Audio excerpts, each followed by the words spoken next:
What's good, YouTube? Flash Speaks. Real quick, man. Courtside Junkie, man. That video was sad, bro.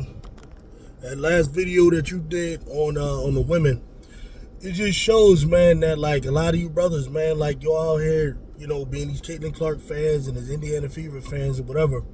And that's cool. That's what you want to do. But along with it, y'all carrying like this type of air of arrogance and this real air of like, like y'all, I don't know, it's some type of elitist, real ugly air about y'all, man, that y'all think y'all can sit there and understand the whole situation financially and just talk down on these women who actually in the business, like playing the games and really looking at the numbers and like really doing their research.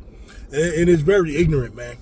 And I started to do the type of video where I would let you talk and then over talk it, but I'm not going to do all that because that would be going in too crazy. But you made a couple of definite, I would say, oversights or mistakes rather in your judgment here. If you're saying that that the players in the WNBA and anybody who believes this, not just for Courtside Junkie, but anybody who thinks that, right? Team ownership for like NBA, NFL, or any of these types of like investments that someone makes. It's not like buying drugs, okay? Or like buying a corner store. You know what I mean? These things are purchased by billionaires oftentimes. These crazy multimillionaires, but really billionaires who aren't worried about turning yearly profits every year and then I'm going to pay off based off of the profits. Their focus is what is called the overall value of the team. Like, for example, if you look at the New York Liberty, for example, it was purchased by its owner in 2019 for $15 million, okay? $15 million is how much the New York Liberty was purchased for. As of last year, right now, the New York Liberty is worth $450 million, okay? So that owner who spent $15 million, he could just turn around and sell it for $450 million, and there's no reason to think that it won't just continue to increase. So for him, that is a good investment. So you got to learn how to think like think with more of a ruling class mindset, more so than what you're talking about. You talking like a little drug dealer on the corner who got to pay the runner boy, right? This ain't that little stuff you talking, bro. This is how they operate. The millionaires are not worried about the money that these women are asking for. Trust me, man. They ain't worried about their little penny money. Like, even if they were to give each of the women on the team $1 million a piece or whatever. And it's not no charity thing, and what you call a charity kind of like is unfair, right? The way the league is structurally set up, right? The NBA initially invested a lot, right? Of course. The NBA also, initially, like the initial teams that were there, most of them were owned by NBA owners. And that will continue to happen a little bit. NBA owners will invest in teams, right?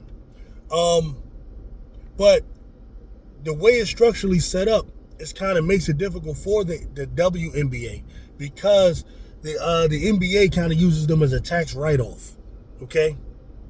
Now, if it was just as simple as, all right, the NBA could just look at the WNBA and be like, yo, you just give us our money back, and it was just something that hurts them, they could have just been cut them off. But no, for some reason, they still want to keep that structure. Why? It's because they benefit from the tax write-off, okay? So it's not as simple as, okay, I'm just giving these women some charity.